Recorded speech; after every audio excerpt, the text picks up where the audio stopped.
하나님 나라 백성인 하백 여러분, 하백의 성경 아카데미 오신 것을 환영합니다.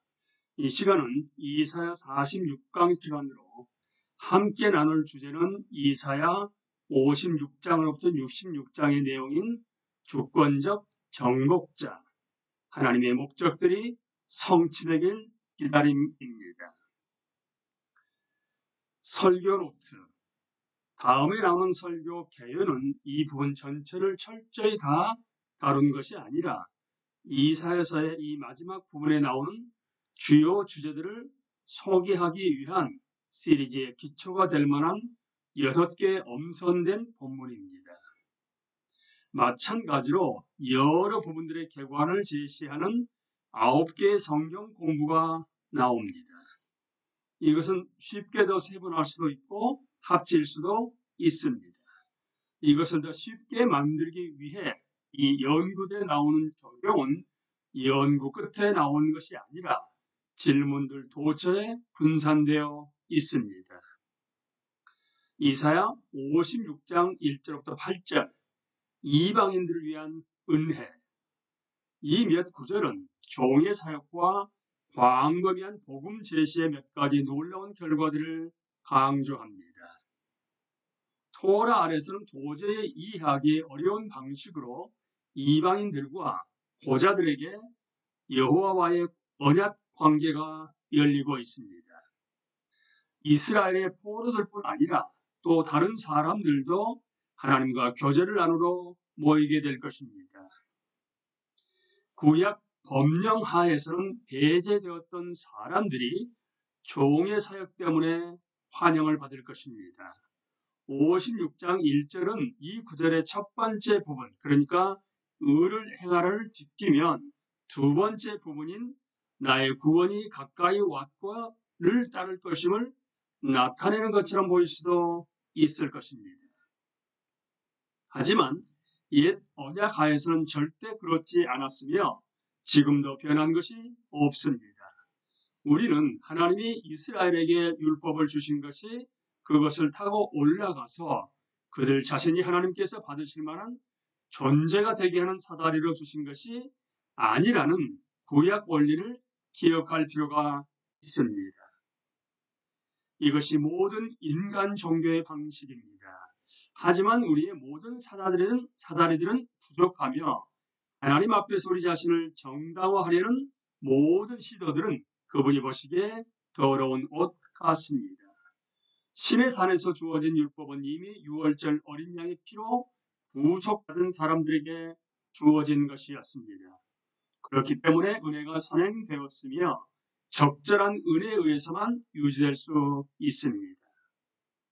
순종은 언약 공동체의 일원이라는 표시이며 언약 순종이 우리 삶으로 흘러 들어오는 통로지만 절대 은혜를 뽑아내는 수단은 아닙니다.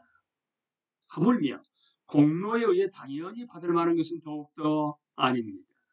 여기 56장 2절에서 강조하는 점은 율법에 대한 순종과 윤리적 의는 하나님의 구원의 은혜를 받은 표시라는 것입니다. 그것은 새로운 삶을 살고 여호와의 관계를 누리기 시작하는 결과를 낳습니다.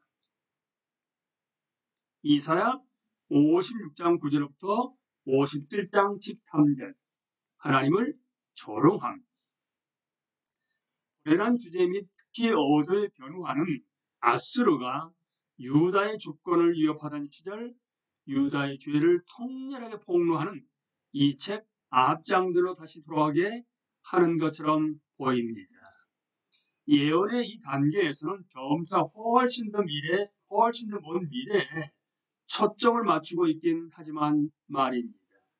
그것은 포로 시대 이후에 귀한 메시아를 기다린 그분의 오심과 사역, 그리고 새 창조의 종말론적 성취 등입니다. 이사야는 여전히 예리한 섬세함으로 8세기 예루살렘에 있는 그의 세대들에게 말하고 있습니다. 현대 설교자들인 우리의 관점에서 볼 때 우리는 모든 인류에게 공통적으로 적용되는 맥락을 발견하고 또한 말씀이 우리를 판단하도록 할 필요가 있습니다. 외적으로 다른 우리 자신의 상황 속에서뿐만 아니라 마찬가지로 죄되고 반역적인 우리 마음 속에서 많이 반복되는 특징들을 보기 때문입니다. 9절부터 12절은 유다의 지도자들을 개, 그러니까 눈 멀고 말 못하고 졸리고 탐욕스러운 개에 비유하면서 그들의 죄를 폭로합니다.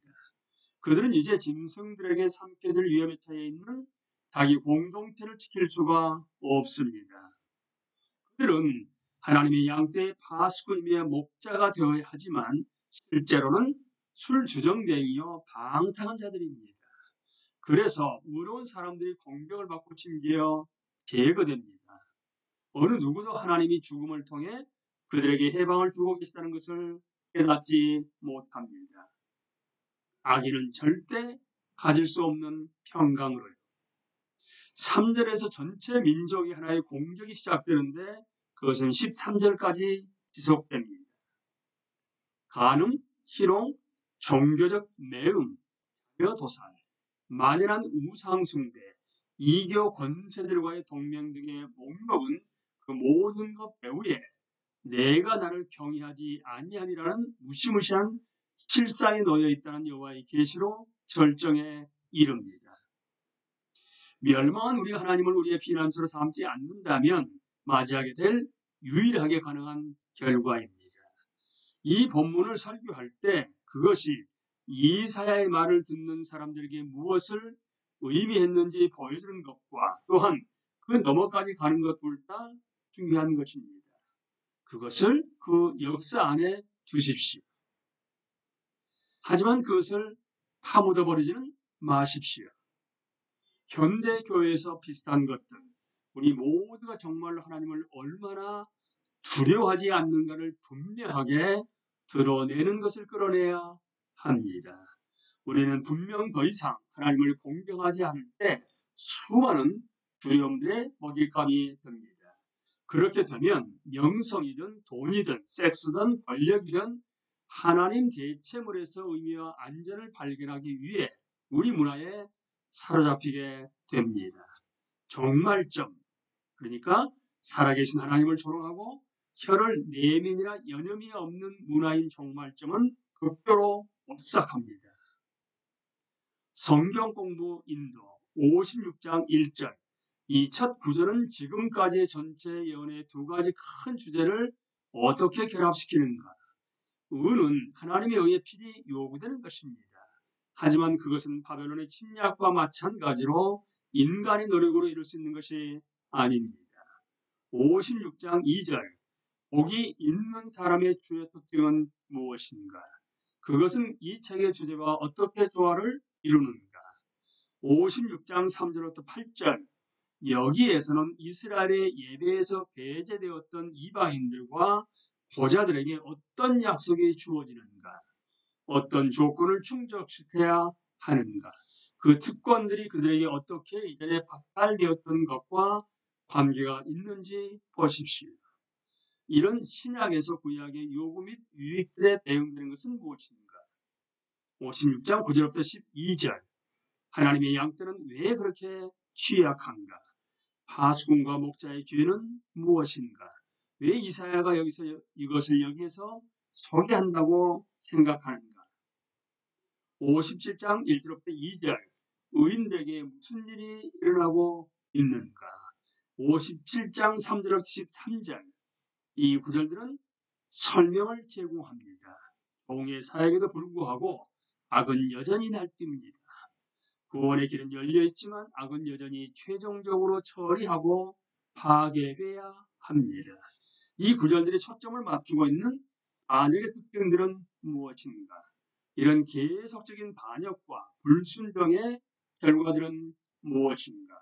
우리는 이 시간에 주권적 정복자에 대해서 특별히 56장과 57장의 설교 노트에 함께 나누었습니다. 강의를 마치겠습니다. 감사합니다.